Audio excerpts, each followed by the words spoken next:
What's up, YouTube? So before we get started with this video, on first take, they're going to be talking about which quarterback they'd rather have, Cam Newton or Teddy Bridgewater. So let's see what they have to say about that. Cam posted the following on social media about the Panthers' trade permission. Stop with the wordplay. I never asked for it. There is no dodging this one. I love the Panthers to death and will always love you guys. Please do not try and play me or manipulate the narrative and act like I wanted this. You forced me into this. Love. Who gives the Panthers a better shot of winning the Super Bowl? Would you say Teddy Bridgewater or Cam?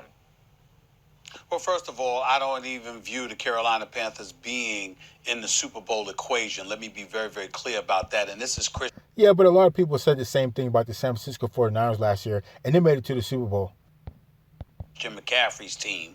It's no longer Cam Newton's team. Let's be clear about that. Having said all of that, I will tell you this. I do think that Cam Newton gives them a better shot than Teddy Bridgewater.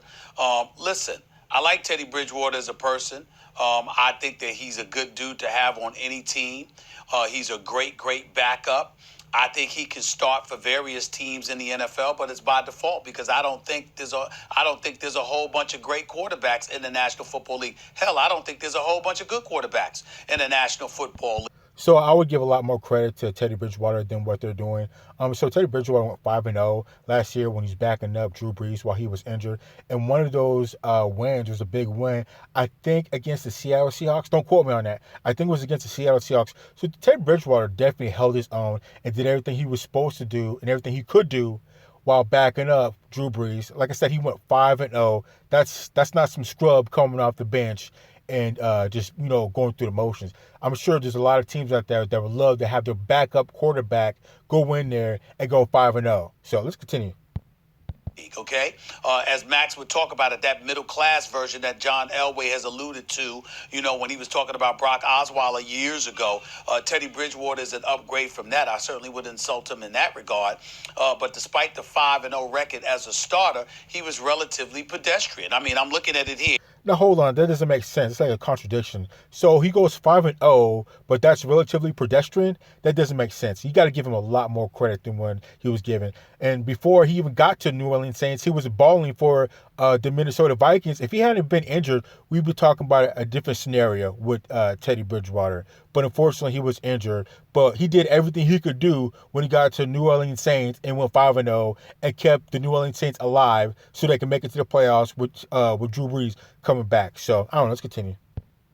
He comes into the game when Drew Brees goes down against the Rams, a game in which they lost 27-9.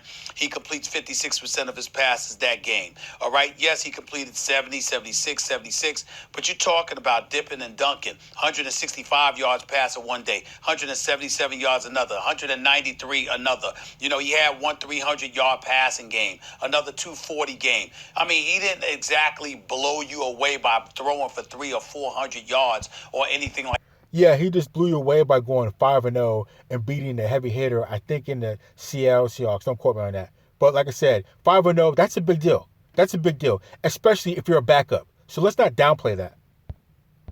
I'm not saying he doesn't deserve his money. I'm not saying he doesn't deserve to be a starter. But when I look at Teddy Bridgewater, I look at him as a relatively pedestrian quarterback who's not going to beat himself. I look at Cam Newton, when healthy, as a game changer. And to me, Super Bowl contenders have game changers. And that's where I'm looking at. So I would give the slight edge to Cam Newton for the simple fact that he's been there longer. He knows the Carolina Panthers system better than anybody else that's probably going to be coming in there. So I would definitely, let's take a quick look at Cam Newton's stats from last year. So last year he only played in 2 games, so that's going to be a wash season. So let's go look at 2018, 2 years ago. So Cam Newton threw the rock 471 times and completed 320 of those completions. His completion pass percentage is 68%. That's the highest of his career.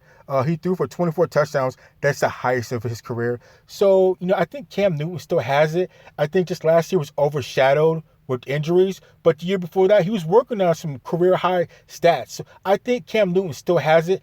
Maybe he can change up his play a little bit and try not run so much, or have the coaches throw in a running plays for him. I think if he can make little modifications, Cam Newton can still put in some work. So let's continue. see Bridgewater as a game changer either. I see him maybe as a culture changer in Carolina. He may be more of the personality that they want on the top of the franchise. And also, let me say this about Bridgewater. For this upcoming season, I've been a big Cam defender in the last year or so because I think people forgot about the kind of season he was having before he got injured the year before.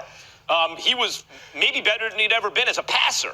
And when you combine that with his other physical attributes, you go, wait a minute, this dude was once voted by his peers the best player in football over Brady, Rodgers, and everyone who, looking back at it, were still in their primes. He was the MVP. No one was even doubting that. Number one in the game. So then he had a season that was sort of similar to that, or was on his way to having that season, but he was better as a passer. So I thought, oh, look at this. Then he got hurt. And it turns out it's a catastrophic injury. He had to miss a season. Yeah, what happened to Cam Newton and his injuries that threw him off, the same thing happened to Teddy Bridgewater when he played for the Minnesota Vikings. So do I believe in Cam long-term after this season? Yes. But this upcoming season, usually when you have to take that amount of time off, you don't just hit the ground running coming back, particularly if you weren't the most accurate passer in the first place. So I'm not talking long-term for Carolina. I'm talking right now. Plus, Bridgewater is the kind of guy who's steady as she goes and as good as a stabilizing force in a franchise. Let me say this. He has certain things. I'm not saying he's Tom Brady or even Jimmy G, but he has certain similarities other than the kind of leadership stability that you like in a guy. Quick release, doesn't make mistakes. So that's what Tom Brady is nowadays. That's what Jimmy Garoppolo has been in the last couple of years. And you know what the thing is about those kind of quarterbacks? If you have good coaching and a good organization, you win a lot of games. I don't know if ultimately you win the Super Bowl. Mahomes, of course it was Mahomes, came back on Garoppolo, but he had a 10-point lead. Brady won a Super Bowl 13-3, the lowest scoring one ever, because... Oh, God, you'll take any opportunity to downplay what Tom Brady has done. Oh, well, he went to the Super Bowl, but it was the lowest scoring Super Bowl. Yada, yada, yada. Get out of here with that. Quick release, don't make mistakes, steady as she goes personality in terms of the locker room. Bridgewater has those things in common with those guys, and I think in the immediate future is the better alternative. So I'm going to have to give a slight edge to Cam Newton. Again, because he knows the system. He's been to Super Bowl, so I know he's a Super Bowl caliber quarterback. I know he has it in him to get to the top. So I get a slight edge to him. But if they bring over Teddy Bridgewater, I wouldn't have a problem with him either, because he's been balling pretty much. Like I said, last year he went 5-0 as a backup and got a big win, I think, against the Seattle Seahawks. And before that, to start his career, he was with the Minnesota Vikings. It was balling out of control until he got hurt, and it was a terrible injury too. But he's back again, and I wouldn't have a problem taking Teddy Bridgewater. He's definitely proven himself. Like I said, I bet you most teams would be happy to have their backup quarterback come in and go 5-0 while their starting quarterback heals up. So I don't know. Let's continue. Max, I've never heard anyone hate on a guy like you do Tom Brady and love on a guy like you do with Jimmy Garoppolo and compare them together so much. I don't hate on Brady. Listen, I think the reality of the situation is we can't make the assumption of Cam Newton being healthy. We have to assume that there is some form of a lack of 100% in his game right now. This is his third surgery in the last couple of years, second shoulder surgery. So we have to take it for what it is, that there's not necessarily a great amount of knowledge of where he stands with his health. If Cam Newton was completely healthy and never had those issues, then yes, it's a no-brainer that he's the better option. But their better option right now in 2020, and for Matt Rule and David Tepper, the new owner, is to move forward with Teddy Bridgewater. And Stephen A., I want to kind of talk about Teddy Bridgewater in the reality more than just maybe of an expectation or a narrative about him. He was an ascending quarterback, an ascending young quarterback 4 years ago in the NFL. And I remember being on the field in Detroit when we got hurt, when we heard news of that injury to Teddy Bridgewater's knee, and immediately we all said, man, that is a career ender, the way it sounds. And we all were... Yeah, I remember that too. That was definitely a terrible injury for Teddy Bridgewater that really threw him off, because he was definitely climbing the ranks and becoming one of the best quarterbacks in the league, but unfortunately he was injured. So let's take a quick look at Teddy Bridgewater's stats for last year when he played with the Saints. So he threw for 1,384 yards. That was, I think, 8th overall for quarterbacks, and he threw 9 touchdowns, and he did all that in 9 games. So I'll take that. I would definitely take that. Like I said, he won 5 games in a row, and he played in 9. So like I said, I like those stats. I'm pretty sure other teams too would love to have their backup quarterback, come in and go 5-0. So I don't know. I think Teddy Bridgewater is definitely a baller. So let's continue. He's never going to play again. So the fact that you get to bring Teddy Bridgewater into your organization and his intangibles are a big deal. The second thing, did you know in the last 21 games, Teddy Bridgewater's that he started, he's 16-5 in his last 21 games. He's 22-12 overall, Dan. When put on the field. Exactly. Teddy Bridgewater's a baller. Time. What is he overall?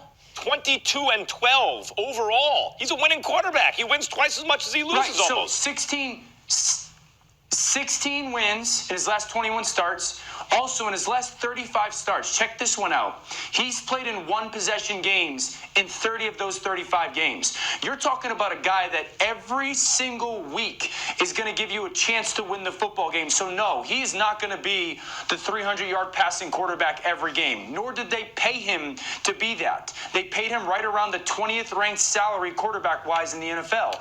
So, for them to move forward and have Joe Brady as their play caller, which Teddy Bridgewater knows him and he knows Teddy Bridgewater and their offense in the 2020 season, this gives them the opportunity to move forward, restart the rebuild, and also keeps them in quarterback play for this season in the draft and also next season in the draft, which is a massive, massive deal. So Teddy Bridgewater is the best.